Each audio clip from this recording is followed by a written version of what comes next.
Kita beralih ke informasi lain, pemirsa. Pemerintah mulai menetapkan pagu indikatif untuk tahun depan. Presiden Joko Widodo kembali menegaskan perombakan sistem penggunaan anggaran. Tidak lagi program berdasarkan anggaran, tetapi anggaran yang mengikuti program.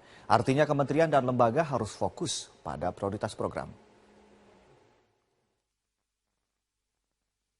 Presiden Joko Widodo menegaskan perubahan sistem penggunaan anggaran yang akan mulai diterapkan pada tahun depan dalam rapat pagu indikatif 2017.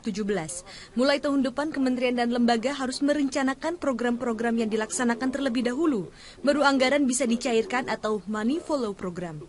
Konsekuensi positifnya, alokasi anggaran ke kementerian dan lembaga harus fokus pada program prioritas.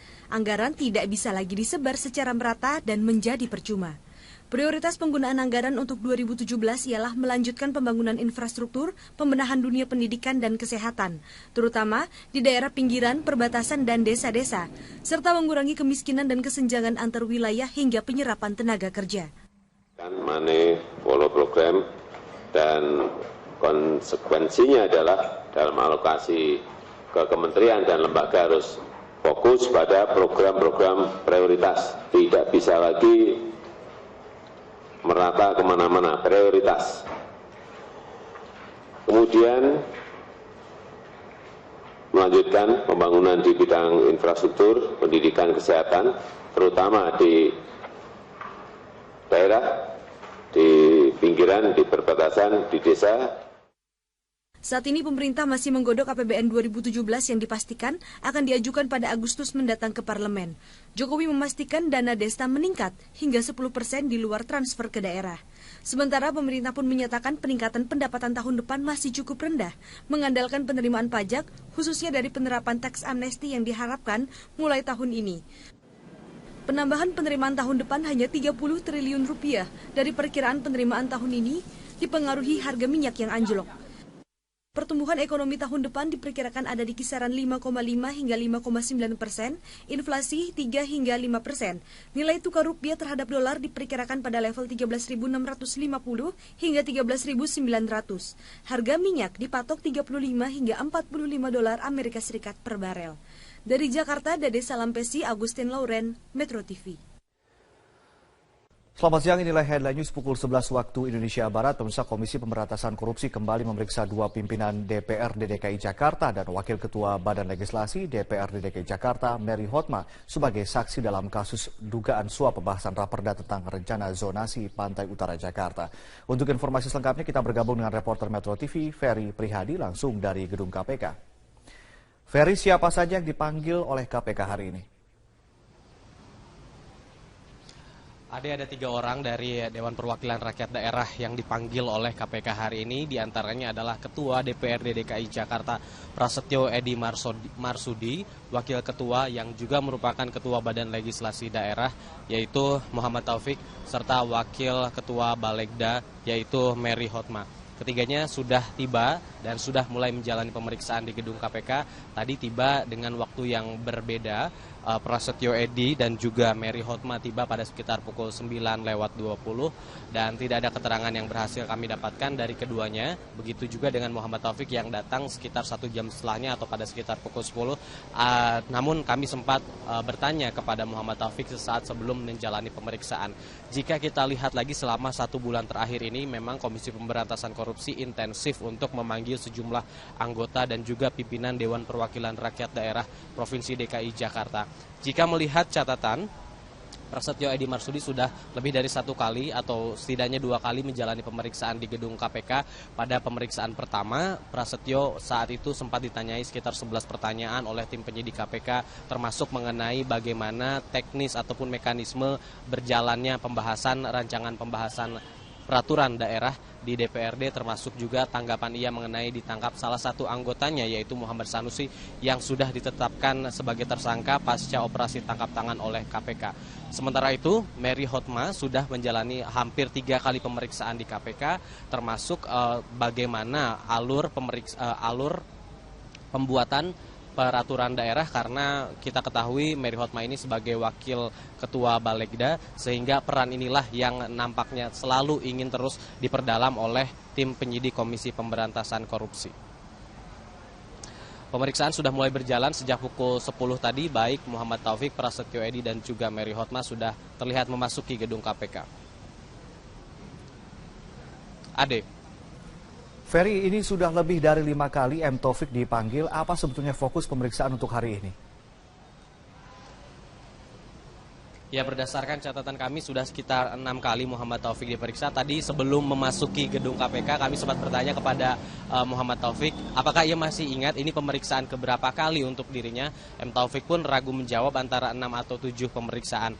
Dan banyak di antara pemeriksaan Muhammad Taufik tersebut berada di luar jadwal KPK seperti hari ini. Hari ini yang dijadwalkan diperiksa hanya Mary Hotma dan juga Prasetyo Edy Marsudi.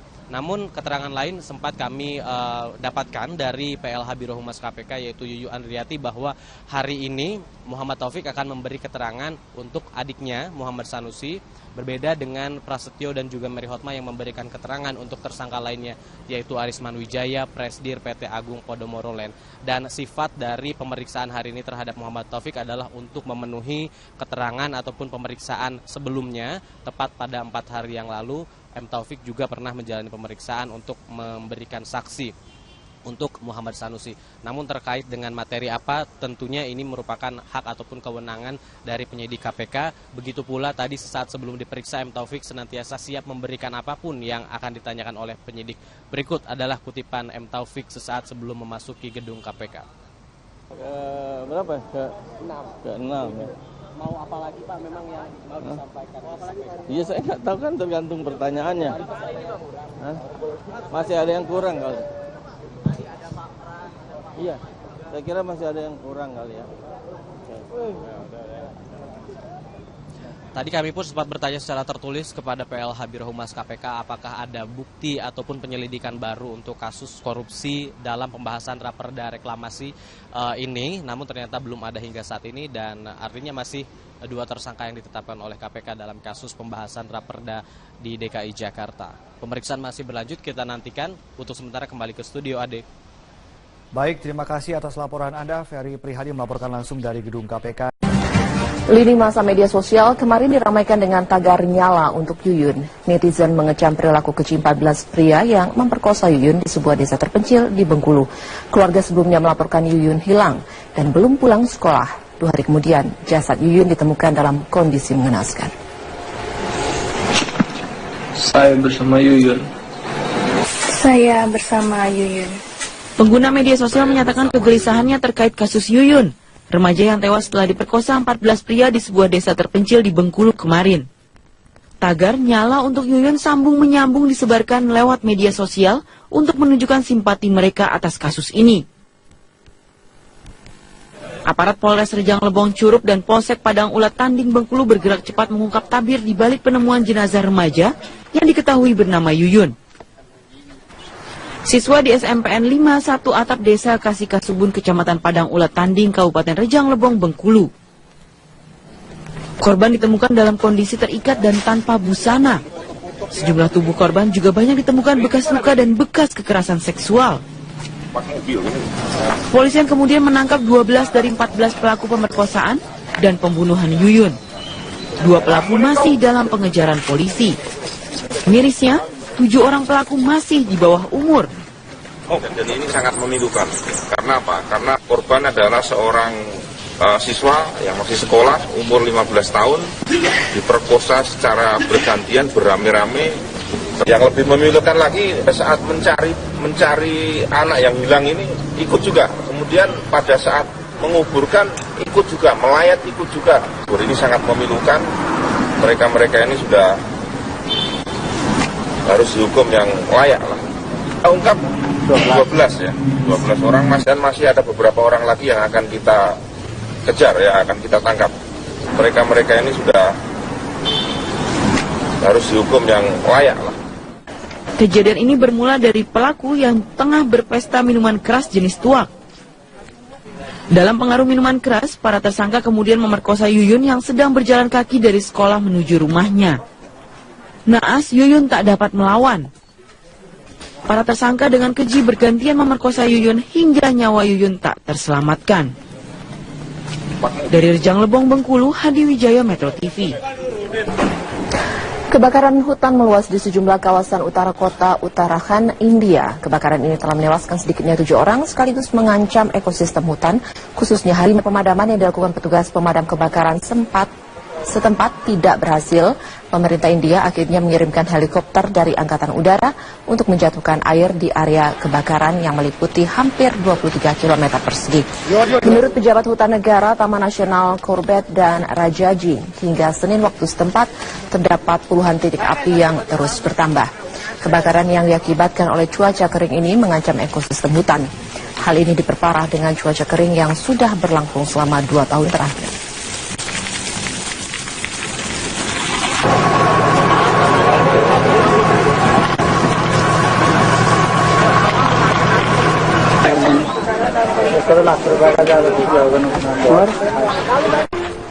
Dan pemirsa, untuk mengetahui perkembangan kasus pembunuhan mahasiswa UGM, sudah ada rekan kami Nizar Khairit yang akan melaporkan selengkapnya dari Yogyakarta. Ya, Nizar, apa saja bukti yang ditemukan oleh pihak kepolisian? Alvita, bukti yang ditemukan masih seperti dengan penemuan jenazah yang kemarin ditemukan di TKP, yaitu adalah identitas korban dan beberapa barang milik korban. Namun yang pasti, korban diduga meninggal dunia 4 hari dan baru ditemukan hari ini atau kemarin. Polisi menduga ada banyak kejanggalan dari pembunuhan ini. Yang pertama adalah bekas jeratan di leher korban, dan yang kedua adalah CCTV di lorong kampus mati saat kejadian berlangsung atau diketahui mati setelah 4 hari. Sebelumnya CCTV tidak ada masalah dan tetap bisa dipantau oleh petugas keamanan. Ada banyak kejanggalan ini yang diketahui masih harus ditelusuri oleh polisi. Jenazah saat ini diotopsi oleh Polres Sleman dan polisi berharap ada tindakan kooperatif dari rekan korban untuk menggali informasi terkait siapa pembunuhan. Dan polisi juga menduga ada kekerasan yang dilakukan terhadap korban karena sebelumnya ada laporan bahwa motor dan HP milik korban diketahui hilang sebelumnya. Elvita. Ya, Nisa, lalu bagaimana dengan demo mahasiswa UGM yang menuntut manajemen uang kuliah? Iya, memang aksi yang berlangsung kemarin bertepatan dengan Hari Pendidikan Nasional. Ada banyak yang disuarakan oleh mahasiswa, diantaranya adalah penolakan terhadap uang kuliah tunggal. Uang kuliah tunggal yang dimaksud adalah pembayaran uang kuliah yang seharusnya dibayar lebih awal, dan ini dirasa sangat memberatkan oleh mahasiswa karena harus membayar banyak sekali nominalnya dan cukup tinggi di awal masuk kuliah. Selain penolakan uang kuliah tunggal, ada juga penolakan relokasi dari pedagang kaki lima dan juga pemenuhan insentif atau dana tunjangan dari karyawan UGM. Sudah bersama saya saat ini koordinator aksi yang menggelar aksi kemarin, ada Umar Abdul Aziz. Selamat siang. Apa yang disuarakan Anda kemarin sehingga Anda menolak untuk penolakan uang kuliah tunggal kemarin? Oke, pertama-tama tentunya kita berduka cita ya terhadap ditemukannya jenazah salah satu mahasiswa di UGM. Meskipun masih dalam identifikasi dan peninjauan lebih lanjut, tapi tentu saja ditemukannya jenazah di kampus ini menjadi sebuah koreksi untuk keamanan di kampus gitu. Kemudian soal aksi kemarin, pertama-tama yang ingin kami klarifikasi kembali adalah bahwa aksi yang kami lakukan kemarin bukanlah simulasi seperti yang dikatakan oleh rektor gitu. Dan dalam beberapa kesempatan aksi kami berusaha mengklarifikasi itu kepada Ibu Rektor dan menurut Ibu Rektor untuk mencabut statement itu, namun Ibu Rektor tidak bersedia sehingga masa aksi itu sangat kecewa terhadap statement tersebut. Kemudian terhadap beberapa tuntutan kemarin, ada tuntutan terhadap UKT karena kami bukan menolak UKT sebetulnya. Kami menginginkan adanya perbaikan kebijakan UKT yang jauh lebih baik karena UKT di game sekarang saat ini nominalnya sangat mahal, penggolongannya juga belum adil dan proses keringanannya juga belum akomodatif. Kemudian juga soal tunjangan kinerja itu juga masih belum pada cair, 18 bulan di pegawai. Kemudian juga relokasi salah satu kantin di Sosial Humaniora yang juga ingin dilakukan oleh rektorat. Data dari Anda yang ditemukan di lapangan, ada berapa kenaikan atau persentase kenaikannya berapa dari UKT sehingga Anda menolak dan merasa keberatan jika UKT tetap dilanjutkan? Kalau data yang kami lakukan, UKT 2014 dan 2015 itu lebih mahal dibandingkan sistem sebelumnya, mulai dari 30 bahkan sampai 110% lebih mahal dibandingkan sistem sebelumnya. Harusnya kan kebijakan itu kan menyelesaikan persoalan dan membuat kebijakan keadaan menjadi lebih baik. Namun nyatanya UKT membuat biaya kuliah di UGM lebih mahal gitu, sekitar 30-110%, seperti itu. Sejauh ini adakah transparansi pengelolaan dana UKT dari kampus? Nah, itu yang masih menjadi pertanyaan dari pihak mahasiswa. Mengapa ketika terjadi kenaikan biaya kuliah, kenaikan UKT di kalangan mahasiswa, namun tidak ada kejelasan kenapa ada kenaikan tersebut? Karena presentasinya cukup besar, selisih dibandingkan dengan sistem sebelumnya. Dan sampai sekarang belum ada transparansi sampai ke sana. Seperti itu. Baik, ketiadaan transparansi yang melatar belakangi aksi mahasiswa, sehingga aksi mahasiswa kemarin juga sangat menggambarkan dari sivitas akademika di UGM. Demikian laporan dari Jogja, kembalikan dari studio. Informasi terkini dari Medan, Sumatera Utara, kita bergabung dengan Andika Bakti langsung dari Universitas Muhammadiyah Sumatera Utara. Andika, bagaimana kondisi terkini di kampus Universitas Muhammadiyah? Wahyu, saat ini kondisi di Universitas Muhammadiyah Sumatera Utara sudah mulai kondusif jika dibandingkan dengan tadi sore, dan pihak kepolisian yang sebelumnya berjaga di sekitar kawasan kampus UMSU ini saat ini sudah meninggalkan wilayah kampus untuk berjaga di lokasi yang lebih jauh dari teritori kampus ini, dan penjagaan tetap dilakukan di beberapa titik persimpangan jalan untuk mengantisipasi jika nantinya suatu waktu terjadi kembali bentrokan yang antara mahasiswa dengan pihak kepolisian. Tapi secara keseluruhan di sini kondisinya sudah mulai kondusif, Wahyu. Tapi untuk korban sendiri saat ini sudah dibawa ke Rumah Sakit Bayangkara Kota Medan, dan tadi pada saat tiba di Rumah Sakit Bayangkara Kota Medan, korban ini disambut histeris oleh keluarga yang terdiri dari anak dan juga beberapa kerabat lainnya. Penyambutan ini terjadi histeris karena faktanya ini peristiwa ini terjadi kepada orang tua mereka sendiri, dan hal ini terjadi dilakukan sendiri langsung oleh mahasiswanya sendiri. Dan tadi kami juga melihat pelakunya sempat dibawa ke Rumah Sakit Bayangkara Kota Medan ini untuk menjalani perawatan, karena untuk pelaku sendiri juga sempat mengalami luka lebam, Wahyu, di beberapa bagian tubuhnya, dan luka lebam tersebut terdapat di beberapa bagian tubuhnya karena sempat dihakimi oleh massa yang merupakan mahasiswa UMSU sendiri. Tapi saat ini setelah menjalani perawatan beberapa saat di Rumah Sakit Bayangkara, kemudian untuk pelaku berinisial RM ini saat ini sudah dilarikan ke Mapolresta Kota Medan. Namun Wahyu, untuk mengetahui bagaimana kronologi selengkapnya kejadian pembunuhan yang dilakukan oleh mahasiswa terhadap dosennya sendiri, saat ini saya telah bersama dengan Bapak Ribut Priyadi sebagai Humas Universitas Muhammadiyah Sumatera Utara. Selamat malam Bapak, langsung diceritakan bagaimana kronologis kejadian pembunuhan ini, Pak. Iya, peristiwanya itu terjadi sekitar pukul 16 ya. Saat itu korban menurut informasi dari rekan-rekan dosen sedang ingin mengambil wudhu. Nah, ketika itu dia masuk ke kamar mandi. Namun peristiwa persisnya itu bagaimana kejadiannya, tapi yang jelas ketika dia masuk kamar mandi kemudian ada teriakan dari korban dan petugas kampus yang ada di sekitar lokasi, kemudian langsung menuju lokasi peristiwa dan menemukan korban tergeletak dan melihat tidak bernyawa. Kemudian enggak. Jadi korban waktu itu masih masih mengalami luka begitu ya, pendarahan. Nah, tapi melihat pelaku kemudian keluar, kemudian itu dikejar dan sempat dihakimi oleh mahasiswa yang marah karena melihat tindakan dari pelaku. Untuk motifnya apakah sudah diketahui, Pak? Ya, sampai saat ini pihak kampus terus berkoordinasi dengan pihak kepolisian untuk menggali motif dibalik kekerasan yang terjadi dan dialami oleh dosen. Oke, berarti sejauh ini motif belum diketahui, Bapak ya? Ya. Terima kasih Bapak atas informasinya. Wahyu, demikian dari Medan, Sumatera Utara, kembali ke Jakarta.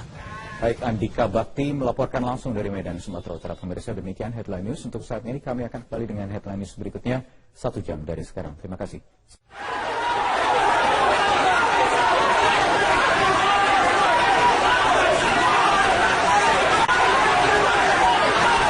Kericuan ini terjadi saat polisi akan membawa mahasiswa pelaku pembunuhan ke Mapolresta Medan. Ratusan mahasiswa yang marah dengan perbuatan pelaku menghalangi polisi dan berusaha menghakiminya. Mahasiswa marah karena korban pembunuhan adalah seorang dosen di Universitas Muhammadiyah Sumatera Utara. Kapolresta Medan, Kombes Mardias Kusrin, tampak memimpin langsung proses evakuasi, bahkan hingga harus mengacungkan senjata api untuk membubarkan mahasiswa. Namun mahasiswa yang marah tetap merangsek berusaha menghampiri pelaku. Akibatnya sempat terjadi adu fisik antara petugas kepolisian dengan mahasiswa.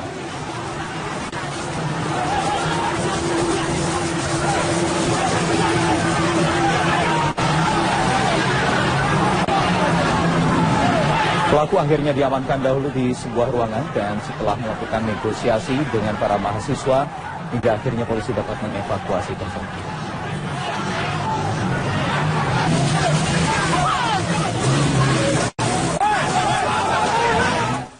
Ya, untuk mengetahui situasi terkini dari Medan, Sumatera Utara, kita bergabung dengan Andika Bakti langsung dari Universitas Muhammadiyah Sumatera Utara. Andika, bagaimana kondisi terkini di kampus Universitas Muhammadiyah?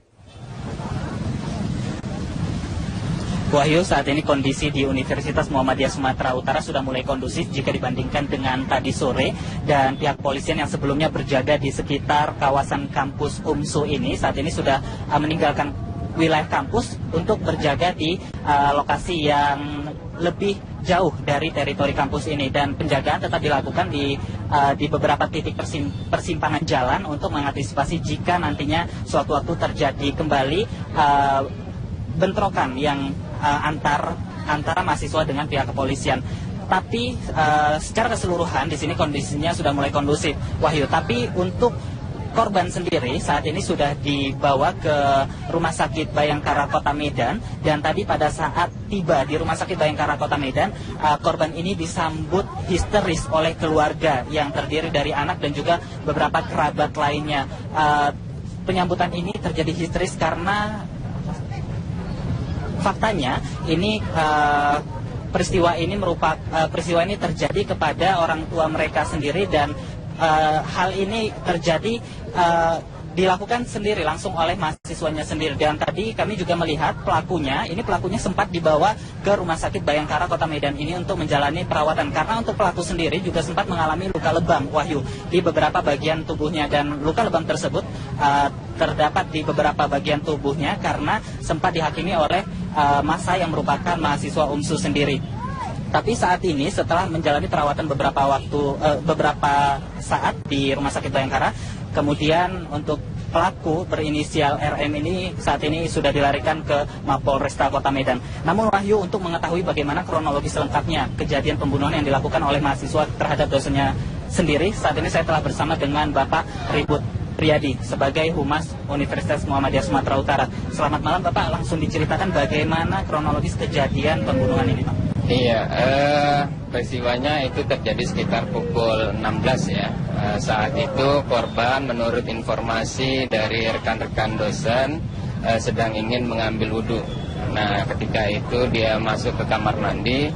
Namun peristiwa persisnya itu bagaimana kejadiannya, tapi yang jelas ketika dia masuk kamar mandi kemudian ada teriakan dari korban dan petugas kampus yang ada di sekitar lokasi, kemudian langsung menuju lokasi peristiwa dan menemukan korban tergeletak dan melihat tidak bernyawa. Kemudian enggak. Jadi korban waktu itu masih masih mengalami luka begitu ya, pendarahan. Nah, tapi melihat pelaku kemudian keluar, kemudian itu dikejar dan sempat dihakimi oleh mahasiswa yang marah karena melihat tindakan dari pelaku. Untuk motifnya apakah sudah diketahui, Pak? Ya, sampai saat ini pihak kampus terus berkoordinasi dengan pihak kepolisian untuk menggali motif dibalik kekerasan yang terjadi dan dialami oleh dosen. Oke, berarti sejauh ini motif belum diketahui, Bapak ya? Ya.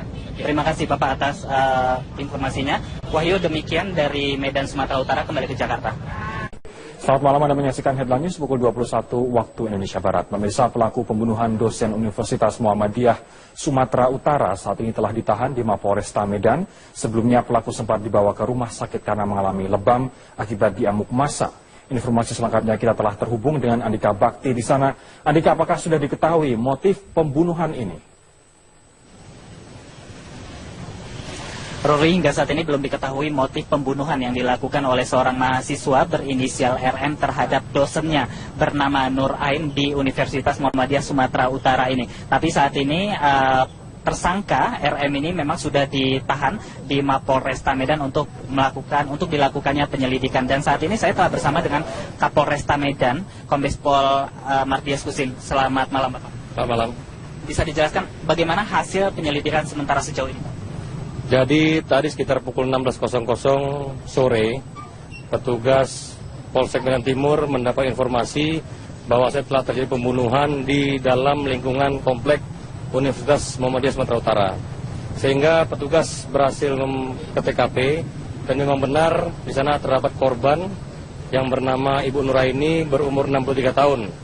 Korban merupakan salah satu dosen di Fakultas Keguruan Ilmu Pendidikan UMSU. Barang bukti yang ditemukan apa saja, Pak? Nah, barang bukti yang ditemukan berupa pisau. Kemudian tersangka bernama Roy Mardosa Siregar, berumur 21 tahun. Ini mahasiswa FKIP UMSU semester 6. Sejauh ini apakah sudah ada indikasi motif dari pembunuhan ini? Jadi sementara untuk motifnya belum kita ketahui. Memang saat ini sedang dalam proses pemeriksaan, namun yang bersangkutan belum bisa menyampaikan motifnya karena mungkin masih trauma ataupun shock. Jadi yang bersangkutan saat ini hanya mengakui bahwasanya tersangka telah melakukan pembunuhan ini. Yang saat ini menjadi pertanyaan publik adalah terkait dengan pisau yang digunakan oleh pelaku. Pembunuhan ini terjadi di dalam kamar mandi seperti itu, Bapak. Kemudian apakah sudah diketahui ini dari mana asal pisau yang digunakan pelaku? Jadi pisau dugaan sementara memang dibawa oleh tersangka. Jadi kalau kita melihat daripada lukanya, ini tentunya sudah ada unsur perencanaan. Karena di tubuh korban hasil visum sementara di Rumah Sakit Bayangkara kita temukan korban itu memiliki luka tusuk pada bagian leher sebanyak 8 kali. Kemudian 1 di dahi, kemudian 3 di pergelangan lengan kiri, 1 sayatan di ibu telunjuk kiri, dan 1 di jari kelingking tangan kiri. Berarti ada dugaan bahwa ini pembunuhan berencana seperti itu, Bapak, ya? Ya, duga sementara. Oke, terima kasih Bapak penjelasannya. Nah, Rory, untuk korban sendiri saat ini memang masih berada di Rumah Sakit Bayangkara Kota Medan dan rencananya pada malam ini juga akan dibawa ke rumah kediaman dan selanjutnya akan dimakamkan pada besok hari. Demikian Rory kembali ke Jakarta. Nika Bakti melaporkan langsung dari Medan, Sumatera Utara. Terima kasih atas laporannya dan pemirsa, demikianlah headline news untuk saat ini. Headline news berikutnya akan menghadirkan pukul 10 tadi, baik Muhammad Taufik, Prasetyo Edy dan juga Mary Hotma sudah terlihat memasuki gedung KPK.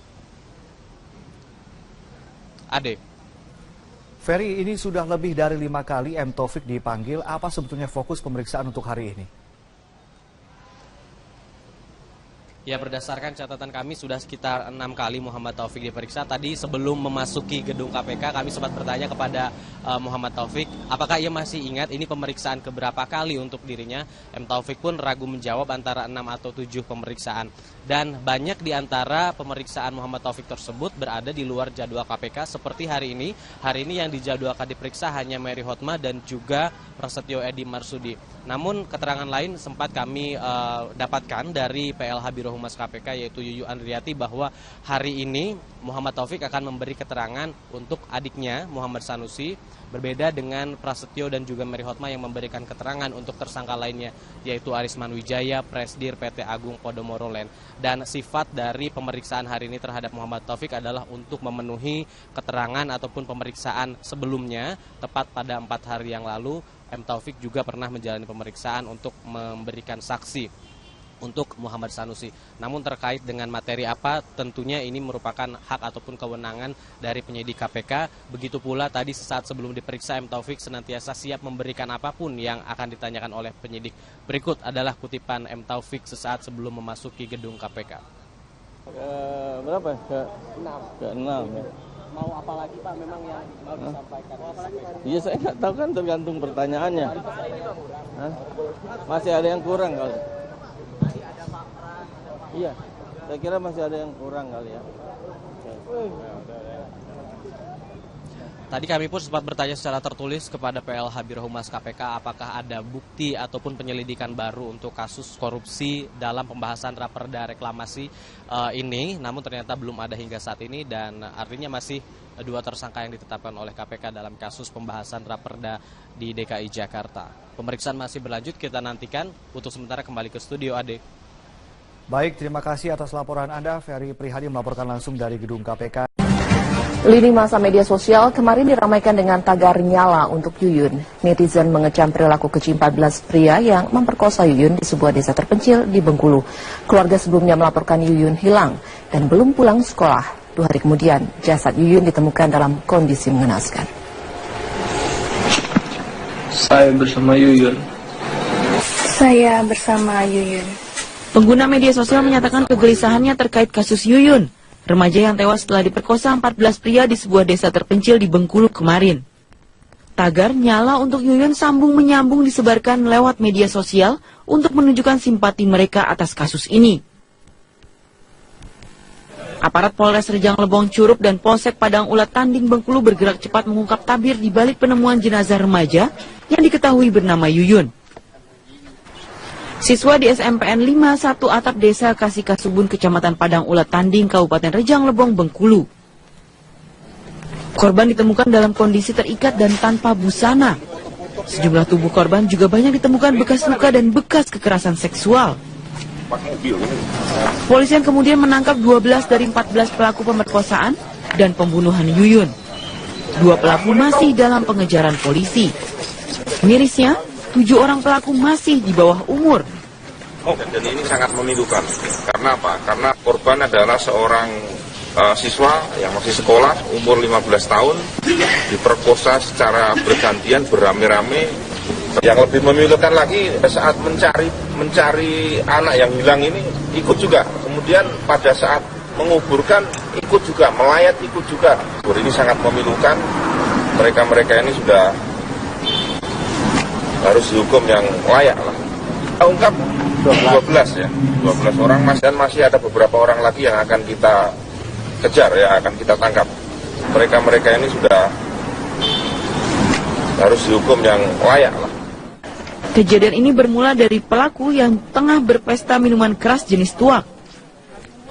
Dalam pengaruh minuman keras, para tersangka kemudian memerkosa Yuyun yang sedang berjalan kaki dari sekolah menuju rumahnya. Naas, Yuyun tak dapat melawan. Para tersangka dengan keji bergantian memerkosa Yuyun hingga nyawa Yuyun tak terselamatkan. Dari Rejang Lebong, Bengkulu, Hadi Wijaya, Metro TV. Kebakaran Muhammadiyah, Sumatera Utara. Kapolresta Medan, Kombes Mardias Kusrin, tampak memimpin langsung proses evakuasi, bahkan hingga harus mengacungkan senjata api untuk membubarkan mahasiswa. Namun mahasiswa yang marah tetap merangsek berusaha menghampiri pelaku. Akibatnya sempat terjadi adu fisik antara petugas kepolisian dengan mahasiswa.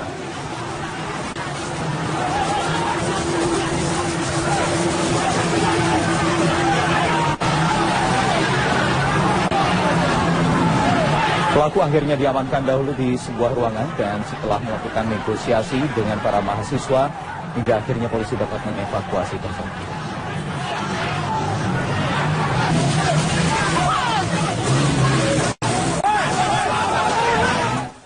Ya, untuk mengetahui situasi terkini dari Medan, Sumatera Utara, kita bergabung dengan Andika Bakti langsung dari Universitas Muhammadiyah Sumatera Utara. Andika, bagaimana kondisi terkini di kampus Universitas Muhammadiyah? Wahyu, saat ini kondisi di Universitas Muhammadiyah Sumatera Utara sudah mulai kondusif jika dibandingkan dengan tadi sore, dan pihak polisian yang sebelumnya berjaga di sekitar kawasan kampus UMSU ini saat ini sudah meninggalkan wilayah kampus untuk berjaga di lokasi yang lebih jauh dari teritori kampus ini, dan penjagaan tetap dilakukan di beberapa titik persimpangan jalan untuk mengantisipasi jika nantinya suatu waktu terjadi kembali bentrokan yang antara mahasiswa dengan pihak kepolisian. Tapi secara keseluruhan di sini kondisinya sudah mulai kondusif, Wahyu. Tapi untuk korban sendiri saat ini sudah dibawa ke Rumah Sakit Bayangkara Kota Medan, dan tadi pada saat tiba di Rumah Sakit Bayangkara Kota Medan, korban ini disambut histeris oleh keluarga yang terdiri dari anak dan juga beberapa kerabat lainnya. Penyambutan ini terjadi histeris karena faktanya ini peristiwa ini terjadi kepada orang tua mereka sendiri, dan hal ini terjadi dilakukan sendiri langsung oleh mahasiswanya sendiri. Dan tadi kami juga melihat pelakunya sempat dibawa ke Rumah Sakit Bayangkara Kota Medan ini untuk menjalani perawatan, karena untuk pelaku sendiri juga sempat mengalami luka lebam, Wahyu, di beberapa bagian tubuhnya, dan luka lebam tersebut terdapat di beberapa bagian tubuhnya karena sempat dihakimi oleh massa yang merupakan mahasiswa UMSU sendiri. Tapi saat ini setelah menjalani perawatan beberapa saat di Rumah Sakit Bayangkara, kemudian untuk pelaku berinisial RM ini saat ini sudah dilarikan ke Mapolresta Kota Medan. Namun Wahyu, untuk mengetahui bagaimana kronologi selengkapnya kejadian pembunuhan yang dilakukan oleh mahasiswa terhadap dosennya sendiri, saat ini saya telah bersama dengan Bapak Ribut Priyadi sebagai Humas Universitas Muhammadiyah Sumatera Utara. Selamat malam Bapak, langsung diceritakan bagaimana kronologis kejadian pembunuhan ini Pak. Iya, peristiwanya itu terjadi sekitar pukul 16 ya. Saat itu korban menurut informasi dari rekan-rekan dosen sedang ingin mengambil wudhu. Nah, ketika itu dia masuk ke kamar mandi. Namun peristiwa persisnya itu bagaimana kejadiannya, tapi yang jelas ketika dia masuk kamar mandi kemudian ada teriakan dari korban dan petugas kampus yang ada di sekitar lokasi, kemudian langsung menuju lokasi peristiwa dan menemukan korban tergeletak dan melihat tidak bernyawa. Kemudian enggak. Jadi korban waktu itu masih masih mengalami luka begitu ya, pendarahan. Nah, tapi melihat pelaku kemudian keluar, kemudian itu dikejar dan sempat dihakimi oleh mahasiswa yang marah karena melihat tindakan dari pelaku. Untuk motifnya apakah sudah diketahui Pak? Ya, sampai saat ini pihak kampus terus berkoordinasi dengan pihak kepolisian untuk menggali motif dibalik kekerasan yang terjadi dan dialami oleh dosen. Oke, berarti sejauh ini motif belum diketahui Bapak ya? Terima kasih Bapak atas informasinya. Wahyu, demikian dari Medan, Sumatera Utara, kembali ke Jakarta. Selamat malam, Anda menyaksikan Headline News pukul 21 waktu Indonesia Barat. Pemirsa, pelaku pembunuhan dosen Universitas Muhammadiyah Sumatera Utara saat ini telah ditahan di Mapolresta Medan. Sebelumnya pelaku sempat dibawa ke rumah sakit karena mengalami lebam akibat diamuk massa. Informasi selengkapnya kita telah terhubung dengan Andika Bakti di sana. Andika, apakah sudah diketahui motif pembunuhan ini? Sekitar 30-110% seperti itu. Sejauh ini adakah transparansi pengelolaan dana UKT dari kampus? Nah, itu yang masih menjadi pertanyaan dari pihak mahasiswa. Mengapa ketika terjadi kenaikan biaya kuliah, kenaikan UKT di kalangan mahasiswa, namun tidak ada kejelasan kenapa ada kenaikan tersebut? Karena presentasinya cukup besar, selisih dibandingkan dengan sistem sebelumnya. Dan sampai sekarang belum ada transparansi sampai ke sana. Seperti itu. Baik, ketiadaan transparansi yang melatar belakangi aksi mahasiswa, sehingga aksi mahasiswa kemarin juga sangat menggambarkan dari sivitas akademika di UGM. Demikian laporan dari Jogja, kembalikan dari studio. Terkini dari Medan, Sumatera Utara, kita bergabung dengan Andika Bakti langsung dari Universitas Muhammadiyah Sumatera Utara. Andika, bagaimana kondisi terkini di kampus Universitas Muhammadiyah? Wahyu, saat ini kondisi di Universitas Muhammadiyah Sumatera Utara sudah mulai kondusif jika dibandingkan dengan tadi sore, dan pihak kepolisian yang sebelumnya berjaga di sekitar kawasan kampus UMSU ini saat ini sudah meninggalkan wilayah kampus untuk berjaga di lokasi yang lebih jauh dari teritori kampus ini, dan penjagaan tetap dilakukan di beberapa titik persimpangan jalan untuk mengantisipasi jika nantinya suatu waktu terjadi kembali bentrokan yang antara mahasiswa dengan pihak kepolisian. Tapi secara keseluruhan di sini kondisinya sudah mulai kondusif, Wahyu. Tapi untuk korban sendiri saat ini sudah dibawa ke Rumah Sakit Bayangkara Kota Medan, dan tadi pada saat tiba di Rumah Sakit Bayangkara Kota Medan, korban ini disambut histeris oleh keluarga yang terdiri dari anak dan juga beberapa kerabat lainnya. Penyambutan ini terjadi histeris karena faktanya ini peristiwa ini terjadi kepada orang tua mereka sendiri, dan hal ini terjadi dilakukan sendiri langsung oleh mahasiswanya sendiri. Dan tadi kami juga melihat pelakunya sempat dibawa ke Rumah Sakit Bayangkara Kota Medan ini untuk menjalani perawatan, karena untuk pelaku sendiri juga sempat mengalami luka lebam, Wahyu, di beberapa bagian tubuhnya, dan luka lebam tersebut terdapat di beberapa bagian tubuhnya karena sempat dihakimi oleh massa yang merupakan mahasiswa UMSU sendiri. Tapi saat ini setelah menjalani perawatan beberapa saat di Rumah Sakit Bayangkara, kemudian untuk pelaku berinisial RM ini saat ini sudah dilarikan ke Mapolresta Kota Medan. Namun Wahyu, untuk mengetahui bagaimana kronologi selengkapnya kejadian pembunuhan yang dilakukan oleh mahasiswa terhadap dosennya sendiri, saat ini saya telah bersama dengan Bapak Ribut Priyadi sebagai Humas Universitas Muhammadiyah Sumatera Utara. Selamat malam Bapak, langsung diceritakan bagaimana kronologis kejadian pembunuhan ini Pak. Iya, peristiwanya itu terjadi sekitar pukul 16 ya. Saat itu korban menurut informasi dari rekan-rekan dosen sedang ingin mengambil wudhu. Nah, ketika itu dia masuk ke kamar mandi. Namun peristiwa persisnya itu bagaimana kejadiannya, tapi yang jelas ketika dia masuk kamar mandi kemudian ada teriakan dari korban dan petugas kampus yang ada di sekitar lokasi, kemudian langsung menuju lokasi peristiwa dan menemukan korban tergeletak dan melihat tidak bernyawa. Kemudian enggak. Jadi korban waktu itu masih masih mengalami luka begitu ya, pendarahan.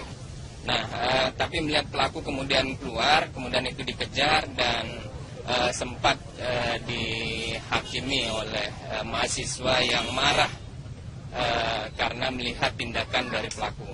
Untuk motifnya apakah sudah diketahui Pak? Ya, sampai saat ini pihak kampus terus berkoordinasi dengan pihak kepolisian untuk menggali motif dibalik kekerasan yang terjadi dan dialami oleh dosen. Oke, berarti sejauh ini motif belum diketahui Bapak ya? Ya. Terima kasih Bapak atas informasinya. Wahyu, demikian dari Medan, Sumatera Utara, kembali ke Jakarta. Baik, Andika Bakti melaporkan langsung dari Medan, Sumatera Utara. Pemirsa, demikian headline news untuk saat ini. Kami akan kembali dengan headline news berikutnya 1 jam dari sekarang. Terima kasih.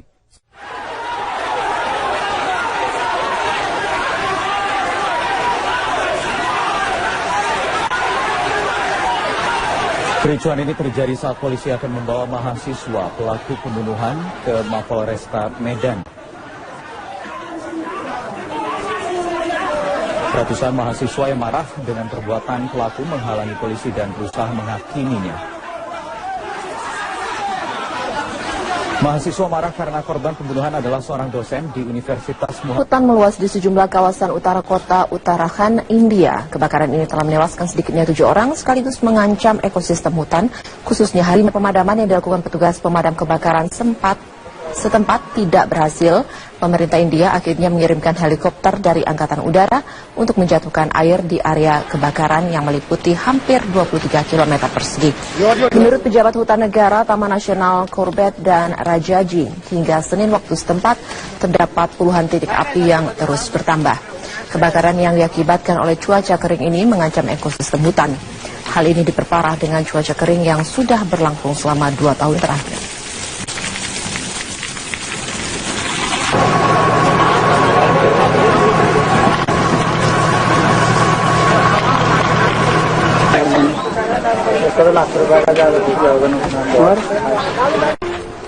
Dan pemirsa, untuk mengetahui perkembangan kasus pembunuhan mahasiswa UGM, sudah ada rekan kami Nizar Khairit yang akan melaporkan selengkapnya dari Yogyakarta.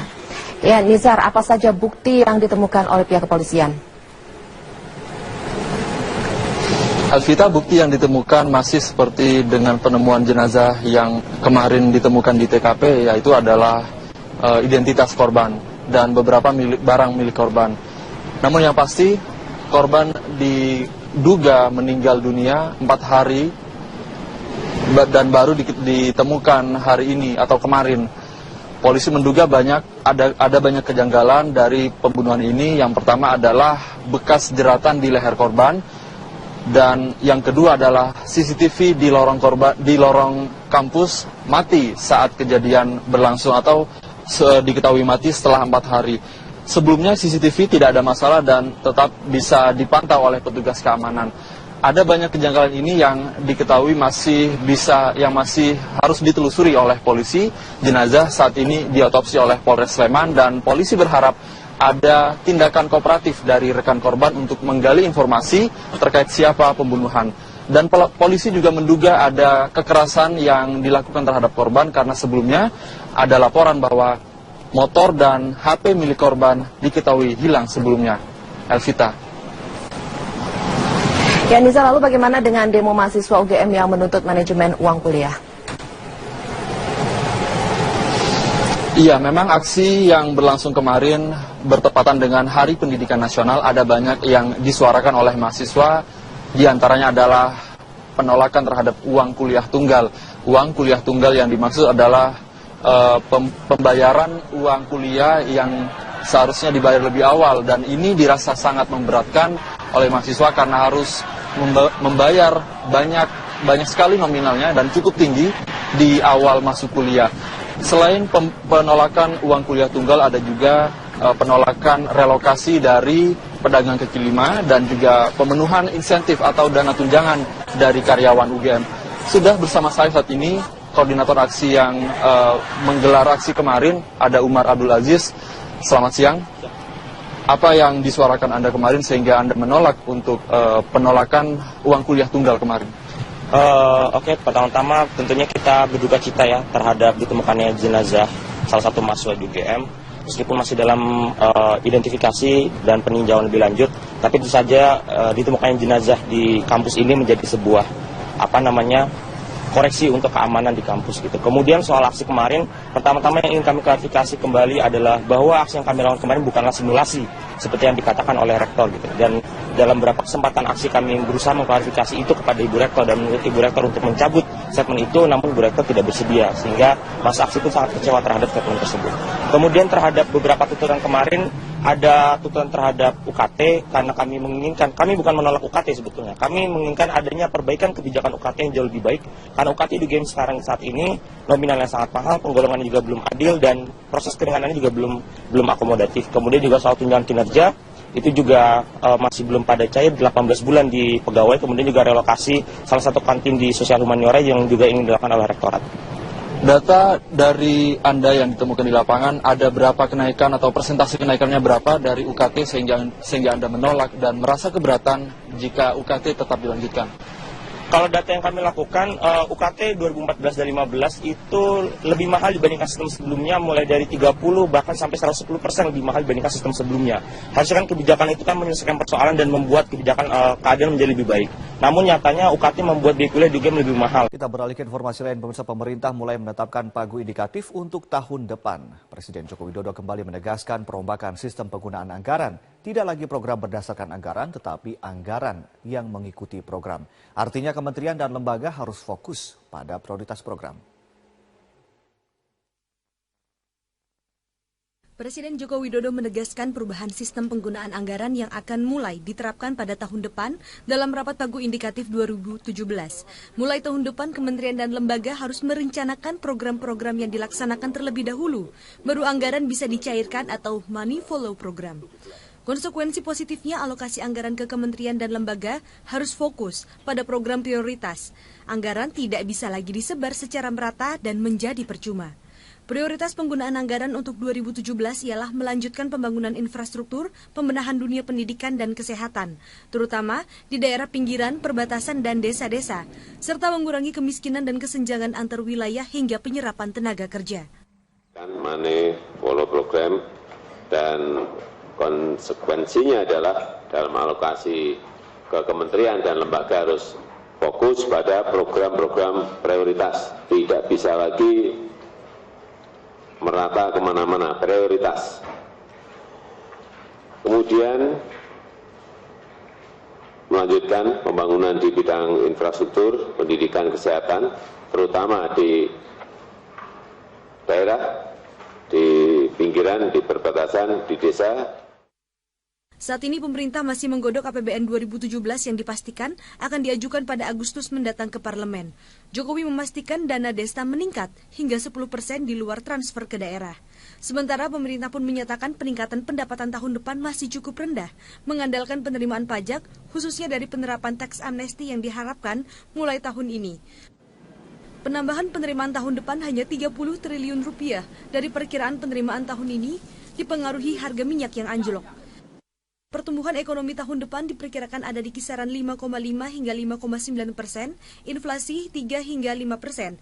Nilai tukar rupiah terhadap dolar diperkirakan pada level 13.650 hingga 13.900. Harga minyak dipatok 35 hingga 45 dolar Amerika Serikat per barel. Dari Jakarta, Dede Salampesi, Agustin Lauren, Metro TV.